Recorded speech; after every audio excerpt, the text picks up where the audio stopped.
The Tanami Desert stretches across 184,500 square kilometers of northwestern Australia, receiving less than 250 millimeters of annual rainfall and recording daytime temperatures that regularly exceed 40 degrees Celsius, 104 degrees Fahrenheit, making it one of the driest and most hostile environments on Earth. On January 17, 2006, a 35-year-old Australian man named Megee, weighing 105 kilograms, 231 pounds, claims he became stranded here without food, water, or any means of communication, and was discovered 71 days later, on March 27, 2006, by stockmen near Burrundudu Station. Having lost over 60 kilograms, more than half his body weight, Megee wasn't an outdoorsman or survival expert. He was an ordinary Australian with a troubled past, including fraud convictions. By early 2006, he claimed to be turning his life around, driving to Port Hedland for a construction job opportunity when disaster struck on the remote Boone Highway. The Tanami Desert covers an enormous 184,500 square kilometers of northwestern Australia, a vast wilderness of red earth and golden spinifex grass that locals sometimes call the land of no one. Hundreds of miles separate settlements. There is no cell phone reception, and temperatures swing dramatically from scorching days to freezing nights, meaning rescue, if needed, could take days to arrive. Over time, Ricky provided different accounts of how he became stranded, first claiming his car broke down, then saying hitchhikers had drugged him, and in another version that attackers stole his vehicle. The truth may never be known, but what is undisputed is that on March 27, 2006, stockmen from Burrundudu Station found him severely emaciated and close to death.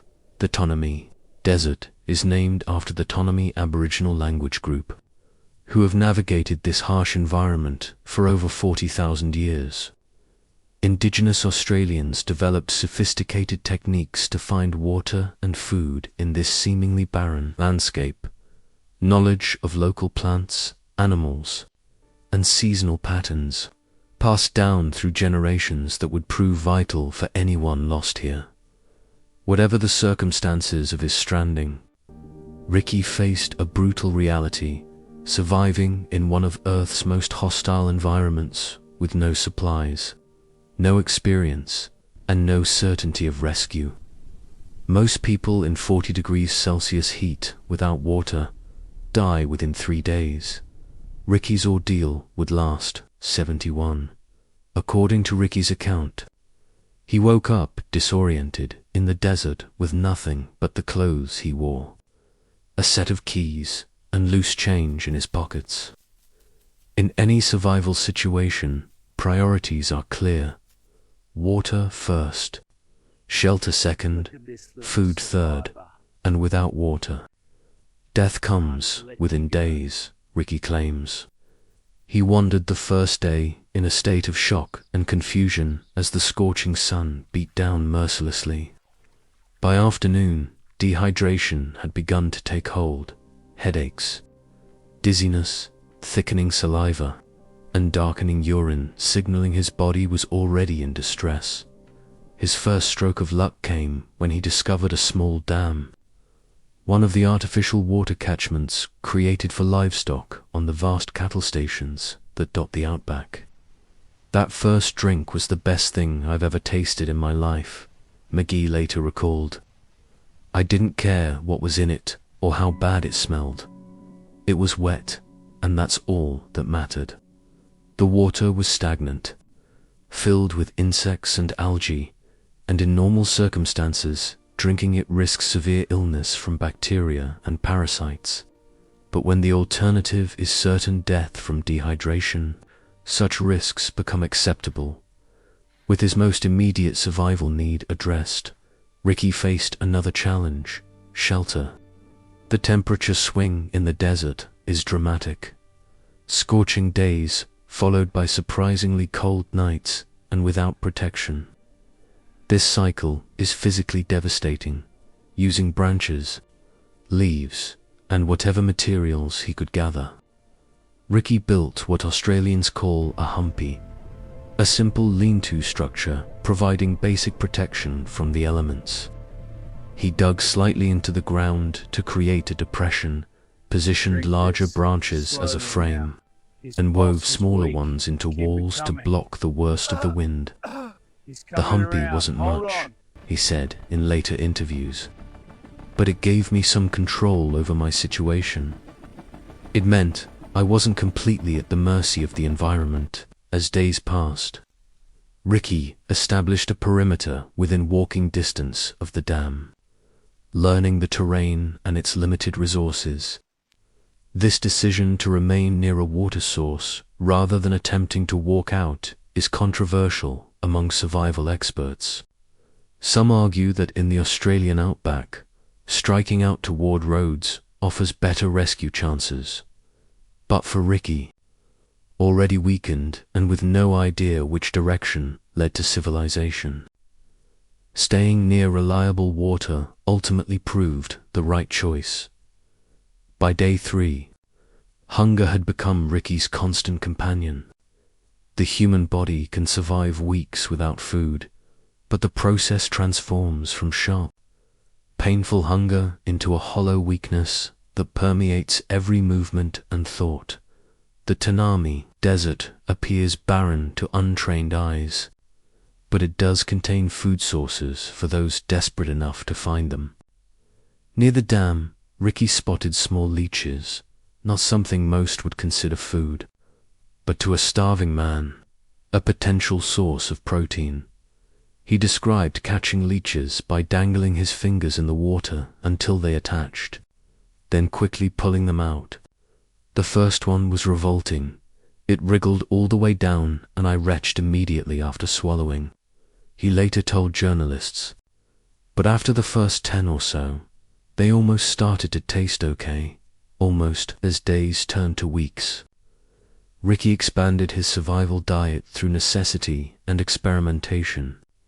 Grasshoppers became a staple, caught in the early morning when they moved slowly, numbed by the cool night air, while small frogs near the dam provided more substantial meals than insects. Various insects, including ants and grubs, offered consistent if meager nutrition, and occasionally he caught small lizards, though the energy expended in the hunt often barely exceeded the calories gained. He also discovered edible plants with bulbous roots that helped fill his stomach more effectively than tiny protein sources.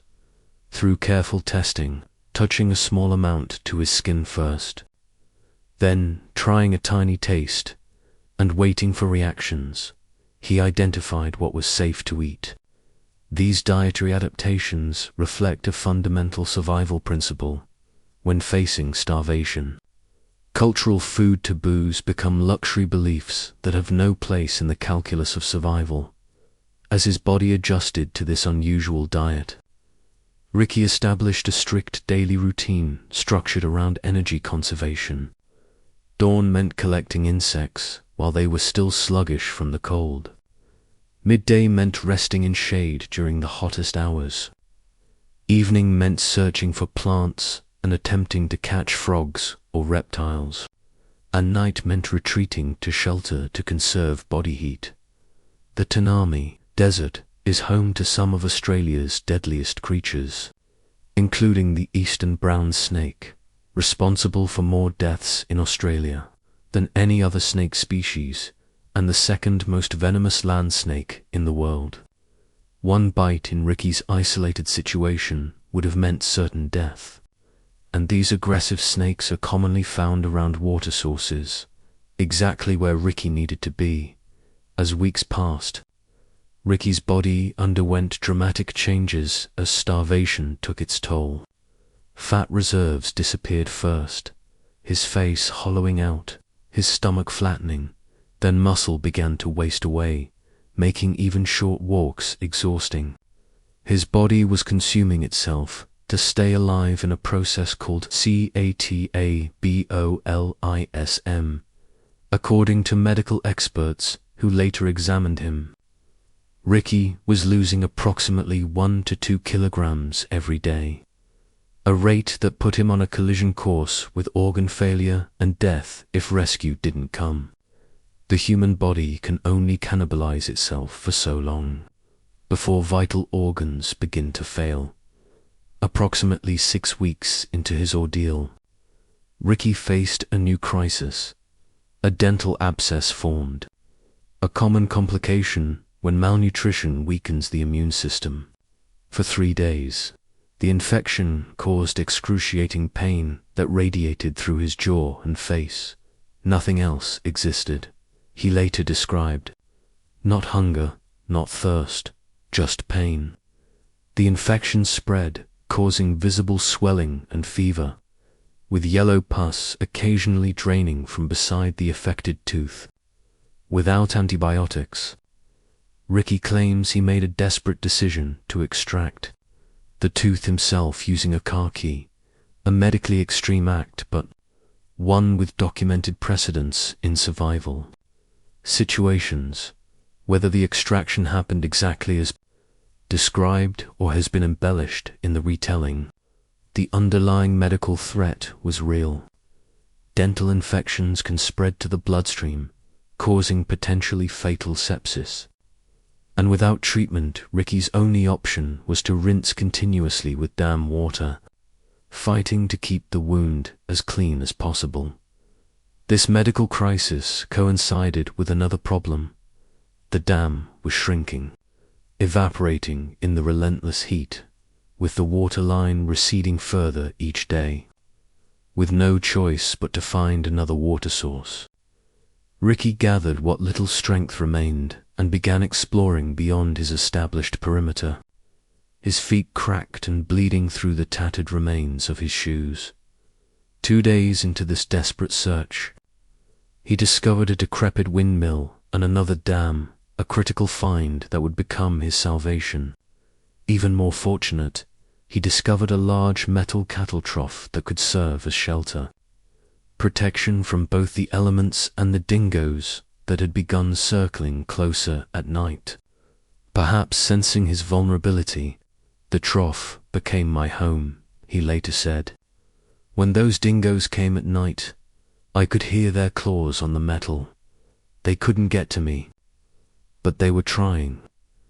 Moving the trough to a suitable position had taken extraordinary effort in his weakened state, but the physical and psychological security it provided was worth every ounce of energy spent by the 2-month mark. Ricky's condition had deteriorated significantly. Every rib was visible. His muscles had atrophied severely, and his skin had become leathery from constant sun exposure. His heart rate had become irregular from electrolyte imbalance.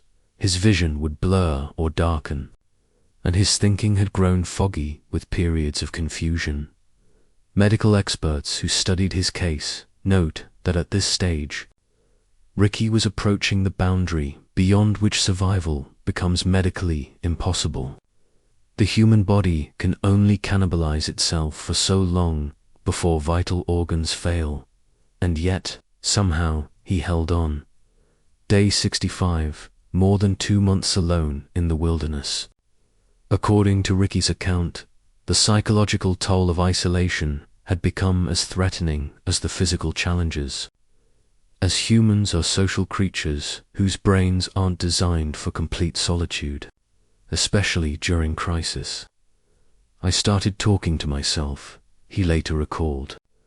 Having full conversations, I'd ask questions, then answer in different voices. Part of me knew it was strange, but I couldn't stop. These psychological adaptations are well documented in isolation cases, as the mind seeking social interaction creates it internally when external sources aren't available. More troubling were the hallucinations that began to appear as weakness and isolation deepened. Ricky described seeing people standing at the edge of his vision who would disappear when he turned his head, and hearing voices calling his name from across the dam. Medical science recognizes these experiences as common in extreme starvation and isolation, triggered by physiological stress and sensory deprivation. There were moments when I couldn't tell what was real and what wasn't, he admitted later. Was that really a dingo or a hallucination? Was that sound actually wind or someone calling my name? In these darkest moments, thoughts of family provided crucial psychological anchoring. Ricky focused on memories of loved ones, creating detailed imaginary conversations and reunions, a technique that survival experts recognize as vital, as maintaining connection to important relationships even when physically isolated has saved many survivors in similar situations. I made a deal with whatever was listening, he said. Just let me see my family one more time. Let me make things right with them. Then you can take me. Survival. Experts call this the surrender moment, when continuing seems impossible and death begins to look like relief, and how a person navigates it often determines whether they survive. For Ricky, salvation came when he was at his absolute lowest point. Around day 70, as he lay in his trough shelter, too weak to search for food, he heard an unfamiliar sound in the distance that he initially dismissed as another cruel hallucination. But the sound persisted, growing louder, and with what little strength remained, he pulled himself from the trough and staggered toward the noise. March 27, 2006, day 71, to Stockman from Burundudu Station, checking water points in their four-wheel drive, crested a small rise and spotted something unusual in the distance. At first, we thought it was a dead kangaroo, Jack Cole, one of the stockmen, later recounted to journalists, but something about it didn't look right. As they drew closer, the shape resolved into something both familiar and horrifying, a human being, severely emaciated, barely recognizable as living. Ricky McGee, once a sturdy 231 pounds, 105 kilograms man, had been reduced to approximately 99 pounds, 45 kilograms. He looked like a walking skeleton, Cole told reporters. I've never seen anyone so thin, still breathing. The stockman approached cautiously, giving him small sips of water, knowing that too much could be dangerous after severe dehydration. They radioed for help, their voices tense with urgency. And what followed was a complex medical evacuation from one of Australia's most remote locations. Ricky was transported first to Burundudu Station, then airlifted to Royal Darwin Hospital. The medical team that received him was shocked by his condition. Dr. Sarah Connor, the emergency physician who first assessed McGee, later told media, I've worked in emergency medicine for 15 years and never seen someone so emaciated who was still conscious. His vital signs were barely compatible with life. The medical assessment confirmed the severity of his condition. Weight approximately 45 kilograms down from his normal 105 kilograms. Severe dehydration, extreme muscle atrophy, compromised kidney and liver function, and electrolyte imbalances threatening his heart rhythm. His survival is medically remarkable. Dr. Connor told the press, the human body isn't meant to lose weight that rapidly or survive on such minimal nutrition for so long. The medical team began the delicate process of refeeding him, a dangerous phase of recovery from severe starvation where too much nutrition too quickly can trigger refeeding syndrome, potentially fatal as the starved body struggles to restart normal metabolic processes. Ricky received carefully calculated amounts of fluids electrolytes, and very small amounts of easily digestible nutrition, as his body desperately wanted to devour everything offered, but his heart could not handle the sudden electrolyte shifts as news of the miracle survival hit headlines across Australia and then internationally. Questions began to surface about how Ricky had ended up in the desert. His changing story raised red flags among journalists and law enforcement. Police investigations found no abandoned vehicle on the Boontini Highway matching his description, and journalists uncovered his criminal history, including fraud convictions and outstanding warrants. Yet medical experts unanimously confirmed the authenticity of his physical condition. The inconsistencies don't change the medical facts. Dr. Connor insisted in follow-up interviews, whatever led him to be in the desert. He survived conditions that would kill most people within days. Within 6 days of his rescue, against medical advice, Ricky discharged himself from the hospital, still dangerously underweight and requiring careful monitoring. The media scrutiny had become overwhelming, he later wrote. The only thing worse than dying in the desert was being called a liar after surviving it. In the years following his rescue, Ricky worked to rebuild his life while dealing with the lasting aftermath of his ordeal. Physically, he never returned to his previous weight, his metabolism permanently altered by the starvation, while psychologically he reported recurring nightmares, food hoarding behaviors, and panic attacks, his brain still wired for the constant hypervigilance needed for survival. In 2007, Ricky published a book titled Left for Dead: How I Survived 71 Days Lost in a Desert Hell, providing his most comprehensive account of the experience. The book received mixed reviews, praised for its gripping account of survival techniques, but criticized for not fully addressing the inconsistencies in his story about how he initially became stranded. Eventually, Ricky made another dramatic choice, leaving Australia entirely and relocating to Dubai in the United Arab Emirates, finding work in construction and seeking anonymity half a world away. In Dubai, nobody knows my story, he explained in his last known interview before disappearing from public view. I can just be Ricky again, not that survival guy or the Outback miracle. The irony wasn't lost on him, escaping one desert only to make his home in another. But the urban landscape of Dubai, with its gleaming skyscrapers and constant activity, couldn't be more different from the isolation of the Tanami. What can we learn from Ricky McGee's 71 days in the Outback? First, the human body's resilience exceeds what most of us imagine possible. Studies of extreme survival cases show that when pushed to extremes, our survival instinct can override discomfort, disgust, and even pain in ways that medical science struggles to explain. Second, those who survive extreme circumstances are often those most willing to abandon preconceptions. Ricky's willingness to eat leeches, insects, and amphibians represents the mental flexibility required to overcome seemingly impossible situations. Finally, there is the power of hope. Even in his darkest moments, Ricky held on to the possibility of seeing his family again.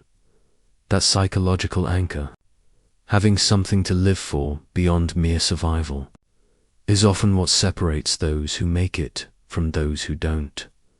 The vast red expanse of the Tanami Desert continues to bake under the Australian sun.